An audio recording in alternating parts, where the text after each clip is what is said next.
アシュラット、準備万端だ。行けるぜ。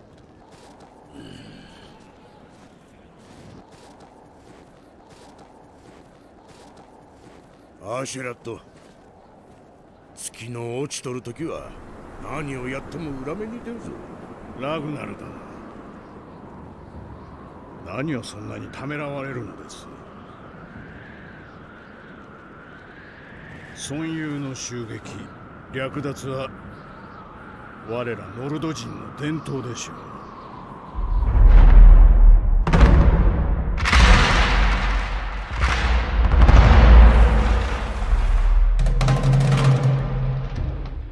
Buried in the middle of the war arc is a one-off encounter as we see the band of Vikings we've grown to enjoy descend upon a tiny village by cover of the night.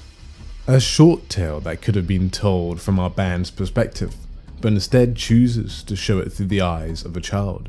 It is easy to be wrapped up in the grander narrative at play, a fight between David and Goliath, a battle in a forest ablaze, a nationwide chase between bands, and the ever-elusive motives and thoughts of Askeladd, keeping us oh so engaged.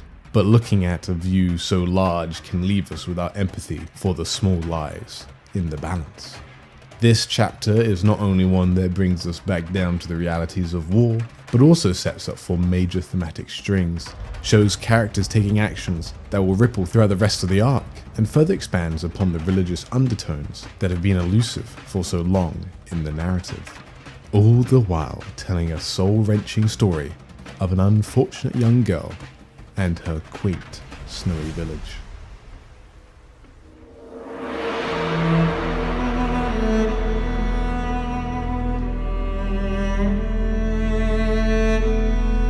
As we are reintroduced to our band, they overlook a village in the middle of night. Ragnar is once again complaining about Askeladd's plan as the Welshman has unreasonably changed their travel plan once again, deciding to take a shortcut through Mercia instead of a long trip through Allied territory.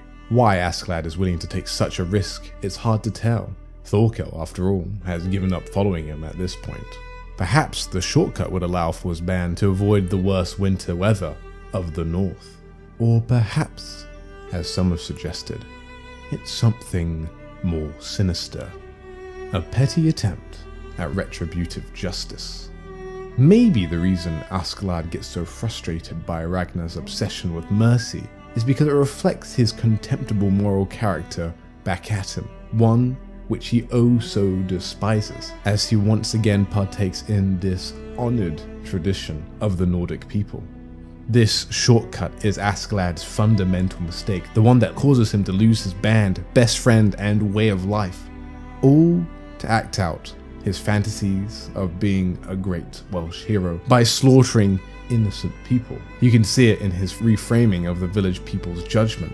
It is the reckoning that they are all waiting for, the one they are deserving of. After all, it's the retribution of what their people, the Anglo-Saxons, took from the Romans and Celts. Askeladd knows his actions are not noble, yet he despises people who show more moral backbone than him.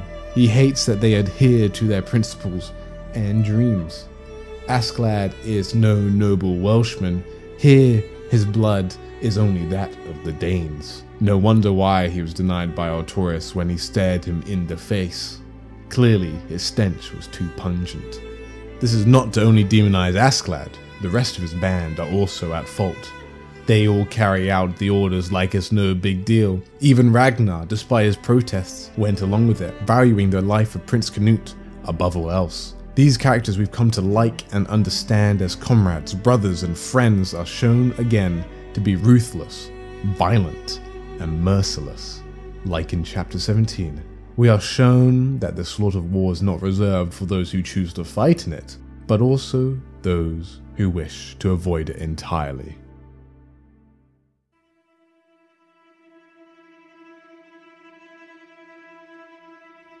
While we have had a light exploration of Christianity in Viking times previously, this is the first instance we have been shown detailed beliefs of those practicing the faith during this period. The most obvious is the discussion around the dinner table at Anne's house. We get a reference to the Lord's Prayer, followed by the conversation on those who are allowed to go to heaven. Anne's father's theology is one of legalism, the idea that you must follow Jesus' teachings perfectly in order to get into heaven. This idea of legalism is contrasted with Askeladd's complaints of the Christian people's fixation on mercy, as if it is those who follow that should be merciful, but their God must not. However, this idea of mercy becomes more and more prominent as the ideas of Christian legalism fade over the course of Vinland Saga's narrative. As Thorfinn's journey aims towards redemption and grace, so does the Christian theology espouses. Anne's family is just one approach to Christianity in this world's somewhat diverse theology. This is tied into the Day of Reckoning that Askeladd talks about in chapter 20, as Anne's father explains a millennium view of eschatology, one which normally takes a literal interpretation of Revelations 20, where it states that Jesus will return and throw Satan into the abyss, substantiating his kingdom on earth for another 1,000 years. This theme ties into the eschatological weighting of this arc in this living nightmare that is the Viking world. This world is in purgatorial stasis, as many are waiting for the day of judgment, Ragnarok, or indeed the return of Artorias. And as the footsteps of Ragnarok approach, Askeladd has finally decided to stop waiting as he attempts to forge an Artorias by fire, his ultimate gamble. It is in this chapter that Canut's thematic development is started. While the ideas of love from Willibald are in full swing, this chapter is the introduction of the theological skepticism that is at the core of Canut's war on God. Anne's opening monologue echoes the same doubts from divine hiddenness and the problem of evil and suffering that Canut declares in chapter 38. Furthermore, it is this mass slaughter that is the grounds for Willibald's argument against Ragnar's feelings towards Canut, being that of discrimination instead of love.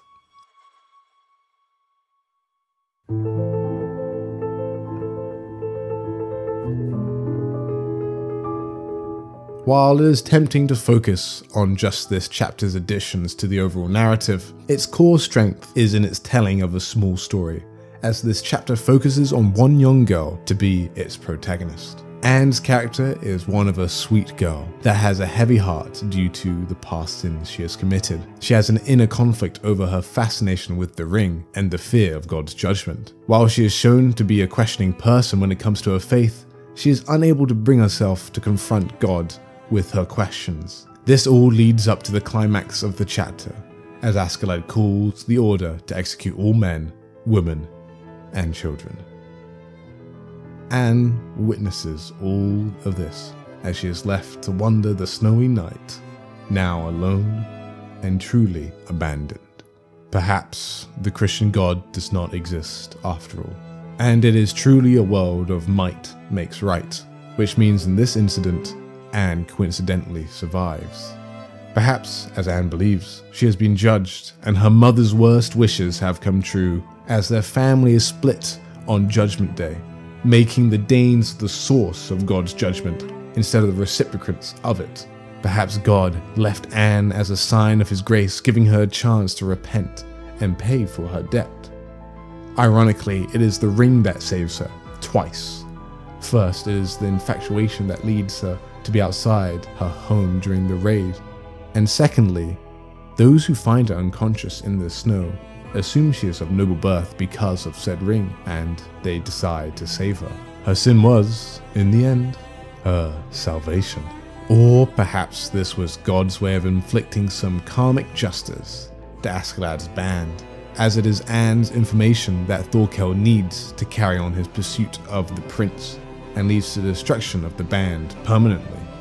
This event of Anne's damnation, her village being raptured, and that which changed her life forever, led her to see a great evil of the world.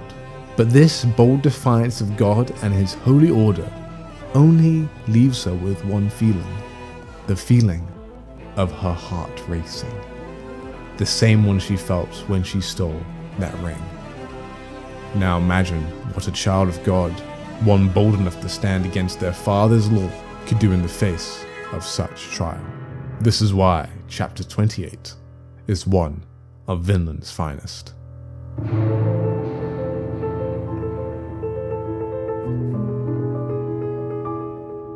This video is part of a greater collaboration between many Vinland Saga YouTubers, where we are challenged to create a video on one chapter in the manga each.